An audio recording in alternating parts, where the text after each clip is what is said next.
अस्सलाम वालेकुम स्टूडेंट्स। आज हम बात करेंगे इलास्टिक कोलिजन इन 2 डायमेंशन। इससे प्रीवियस टॉपिक में हमने पढ़ा इलास्टिक कोलिजन इन 1 डायमेंशन।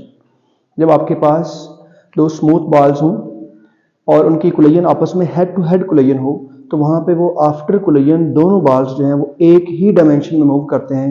तो उसके रिलेटेड हमने फार्मूलाज और उनकी डेरिवेशन हमने कर ली थी। आज हमने इलास्टिक कोलिजन इन 2 डायमेंशन सीखना है। अब देखें आपके पास अब होता क्या है जितनी टाइप की कोलिजन हो उनमें आपके पास मोमेंटम, एनर्जी, टोटल एनर्जी वो कंजर्व रहती है। ये जो इलास्टिक और इन इलास्टिक कोलिजन है इसको जो हम डिफरेंशिएट करते हैं वो on the basis of kinetic energy करते हैं, क्योंकि इलास्टिक कोलिजन में काइनेटिक एनर्जी जो है वो कंजर्व रहती है और इन इलास्टिक कोलिजन में काइनेटिक एनर्जी कंजर्व नहीं रहती। Mean before collision and after collision kinetic energy का आंसर सेम नहीं आता। तो इलास्टिक कोलिजन में हमारे पास काइनेटिक एनर्जी, ये जो इलास्टिक कोलिजन है इसमें हमारे पास मोमेंटम और टोटल एनर्जी और काइनेटिक एनर्जी ये तीनों चीजें ही कंजर्व रहती हैं। यानी जितना आंसर बिफोर कोलिजन हो उतना ही क्या रहेगा, आफ्टर कोलिजन रहेगा।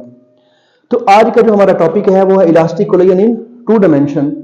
अब जब आपके पास अज्यूम करें, लेट्स सपोज एक आपके पास बॉल जो है जिसका मास m1 है जो कि किसी इनिशियल वेलोसिटी v1 आई से जो है वो मूव कर रही है और इसका जो टारगेट है वो कोई सेकंड बॉल जिसका मास m2 है और वो खुद रेस्ट में है।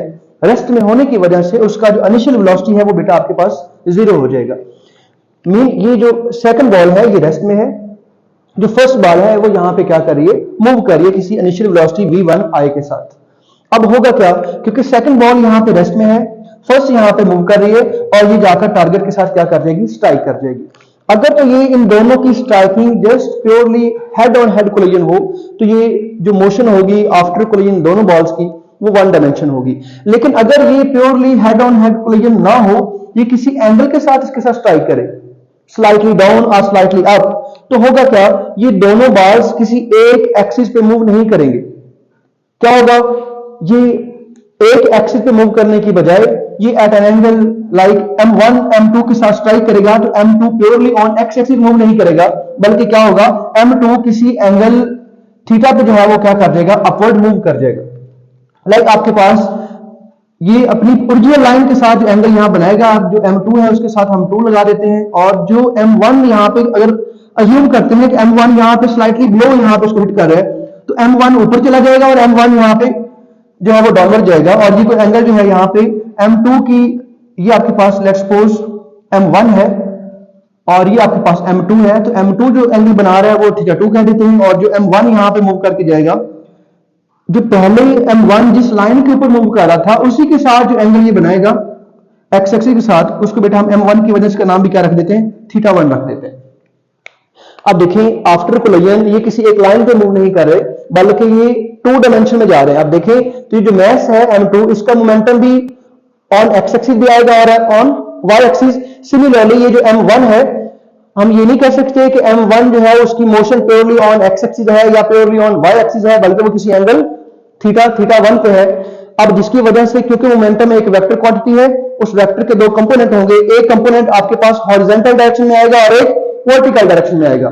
सिमिलरली जो आपके पास m2 है उसके भी 2 कंपोनेंट होंगे, एक एक्स एक्सिस पे होगा और एक वाई एक्सिस पे होगा। तो पहले हम इनके 2 कंपोनेंट हम यहां ड्रा कर लेते हैं।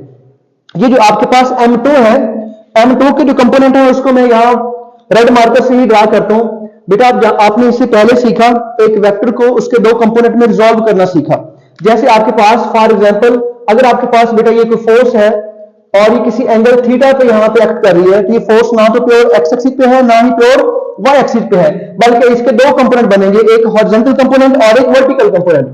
जो हॉरिजॉन्टल कंपोनेंट बनेगा उसको बेटा हम कहेंगे fx और जो वर्टिकल कंपोनेंट बनेगा उसको हम कहेंगे fy। इनके फार्मूलाज हमने ड्राइव कर लिए हैं, fx is equal to f cos theta और fy is equal to f sin theta. Similarly ये जो m2 यहां पे मूव किया है तो वो किसी वेलोसिटी से मूव किया होगा, ये आफ्टर कोलिजन वेलोसिटी है और इसका बेटा हम नाम क्या रख देते हैं, वेलोसिटी को डिनोट तो v से ही करेंगे। किसकी वेलोसिटी है, सेकंड मास की, तो साथ क्या लगा देंगे, 2 लगा देंगे। अब क्योंकि ये आफ्टर कोलिजन वेलोसिटी है, इससे प्रीवियस टॉपिक में हमने v2 प्राइम से इसको डिनोट किया, तो यहां से किससे डिनोट किया जा सकता है, इसके साथ हम बेटा f लगा देते हैं। f stand for after collision या फिर फाइनल वेलोसिटी। तो अब देखिए V2F जो है ये बेसिकली एक वेक्टर है, तो इसके भी क्या बनेंगे, दो कंपोनेंट बनेंगे, एक हॉरिजॉन्टल और एक वर्टिकल। जो हॉरिजॉन्टल कंपोनेंट होगा बेटा वो आपके पास ही होगा, जैसे आपने ये फोर्स में यहां पे इसको दो कंपोनेंट में रिजॉल्व किया, वैसे ही इस V2F को भी दो कंपोनेंट में रिजॉल्व करेंगे। इसका एक कंपोनेंट बनेगा V2F cos थीटा, थीटा कौन से वाला आएगा, थीटा 2। सिमिलरली ये जो V2F है इसका एक वर्टिकल कंपोनेंट बनेगा जो कि प्योरली ऑन y एक्सिस होगा, उसको बेटा किससे डिनोट करेंगे, V2F। अब साथ क्या आ जाएगा, साइन थीटा कौन से वाला, थीटा 2। सिमिलरली आप इस M1 को भी दो कंपोनेंट में रिजॉल्व कर सकते हैं, एक इसका हॉरिजॉन्टल कंपोनेंट और एक इसका वर्टिकल कंपोनेंट। और इसको मैं ब्लू मार्कर से यहां पे शो करता हूं। M1 की जो M1 क्योंकि यहां पे डॉनवर्ड आया तो इसकी वेलोसिटी का नाम भी क्या होगा, v, और साथ बेटा क्या लगा देंगे, 1 स्टैंड फॉर फर्स्ट बार की वेलोसिटी है, साथ F लगा देंगे, F stand for after collision या फिर फाइनल वेलोसिटी ऑफ फर्स्ट बार। तो ये भी एक वेक्टर है, इसकी भी दो कंपोनेंट होंगे, एक आपके पास हॉरिजॉन्टल कंपोनेंट होगा और एक वर्टिकल कंपोनेंट होगा। इसको मैं ब्लू मार्कर से यहां ड्रा करता हूं। एक आपके पास ये हॉरिजॉन्टल पोर्शन जो कि आपके पास वेलोसिटी कौन सी वाली है, v1F, और हॉरिजॉन्टल के लिए यहां पे क्या आ जाएगा, cos थीटा कौन से वाला, जिससे इसने अपनी ओरिजिनल लाइन से यहां पे डेविएट किया और वो आ जाएगा थीटा 1। आपके पास इस वेलोसिटी का जो वर्टिकल कंपोनेंट है बेटा वो ये वाला बनेगा, और इसका फार्मूला आप यहां पे लिख सकते हैं। वेलोसिटी तो v1F ही होगी, लेकिन साथ वर्टिकल के लिए जो हम रेशियो यूज करेंगे वो साइन थीटा 1 वाली करेंगे। अब देखिए मैंने क्या किया, दोनों वेलोसिटीज को दो दो कंपोनेंट में यहां पे रिजॉल्व कर लिया। अब क्योंकि ये एक एक्सिस पे मोशन हो नहीं रही, तो यहां पे इस मैस का भी M2 का कुछ इंपैक्ट x पे आ रहा है और कुछ y पे आ रहा है। सिमिलरली मैं M1 का भी कुछ इफेक्ट और इंपैक्ट x पे आ रहा है और कुछ कहां पे आ रहा है, y पे आ रहा है। तो इस तरह का कुछ मोमेंटम x पे होगा और कुछ क्या होगा, y पे होगा। तो अगर हम यहां पे, क्योंकि ये कोलिजन जो है वो इलास्टिक कोलिजन है, इलास्टिक कोलिजन में मोमेंटम भी क्या रहता है, कंजर्व, और काइनेटिक एनर्जी भी क्या रहेगी, कंजर्व रहेगी। तो हम यहां पे according to law of conservation of momentum, जितना मोमेंटम बिफोर कोलिजन हो उतना ही मोमेंटम क्या होना चाहिए, आफ्टर कोलिजन होना चाहिए। तो by using law of conservation of momentum, before collision total momentum is equal to after collision total momentum. तो बेटा यहां पे हम इसको ड्राइव करते हैं। देखिए बिफोर कोलिजन मोमेंटम को देखें तो देखिए, अगर कहें कि किसी मैस के पास, किसी बॉडी के पास मोमेंटम है, तो मोमेंटम होने के लिए क्या क्या चाहिए, एक मैस होना चाहिए और एक वेलोसिटी होनी चाहिए। तो क्या फर्स्ट बार के पास मैस है, उसका आंसर है यस। क्या उसके पास वेलोसिटी है, उसका आंसर है यस। इट मीन फर्स्ट बार का जो मोमेंटम होगा वो होगा, और इसकी वैल्यू अगर हम यहां पे लिखना चाहें तो वो मेरे पास क्या हो जाएगी, m1